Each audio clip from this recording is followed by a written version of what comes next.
ভর্তা করছো মা আজকে? হ্যাঁ, আজকে করবো। বেগুনের জন্য রেডি হয়ে গেছে। সবাই তো বেগুন পুড়িয়ে খায়, আমি আজকে নতুন পদ্ধতিতে করছি। ও, কি করেছো ফার্স্টে তুমি?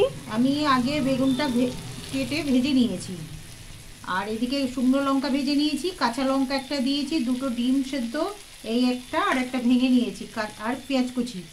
বেগুনটাকে ভালো করে মেখে নেব। এই ভাজা বেগুন, এটা সবাই তো পুড়িয়ে খায়।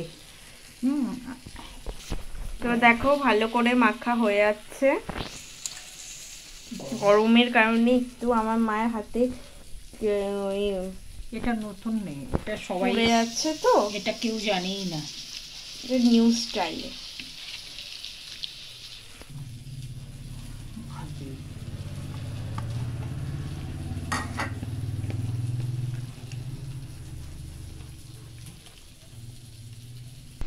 দেখো কত সুন্দর মাখাটা হয়ে গেছে, কিন্তু মা এই কড়াই কি দেবা? এটা হচ্ছে টমেটো দেবা।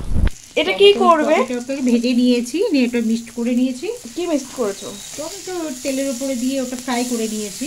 আচ্ছা, আর এবার বেগুনটাকে তো ভেজেই নিয়েছি বললাম, ভেজে নিয়ে ডিম সেদ্ধ করে নিয়েছি, দুটো ডিম দিয়েছি, শুকনো লঙ্কা ভাজা, কাঁচা লঙ্কা, পেঁয়াজ কুচানো সব ভেজে নিয়েছো? হ্যাঁ, না, পেঁয়াজ কুচানোটা কাঁচাই।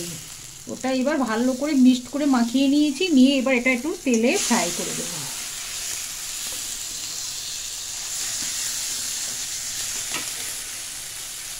ভীষণ টেস্টি খাবার, মানে এটা দিয়েই পুরো ভাত খাওয়া হয়ে যাবে, অন্য কিচ্ছু লাগবে না। এটা সবাই জানে না, এটা তোমরা বন্ধুরা সবাই এটা তোমরাও করে খাও, দেখো কেমন লাগে। যদি বুঝতে না পারো তাহলে আবার আমাকে জিজ্ঞাসা করো, কমেন্ট করে জিজ্ঞাসা করো, আমি রিপ্লাই দিয়ে দেবো। ভীষণ টেস্টি। সবাই তো এই শীতকালে ভালো লাগলে কমেন্ট, শেয়ার, লাইক অবশ্যই করো, সাবস্ক্রাইব করো। আর এই ভিডিওটা তোমাদের কেমন লেগেছে অবশ্যই জানিও। তো আজকে এই পর্যন্ত, বাই।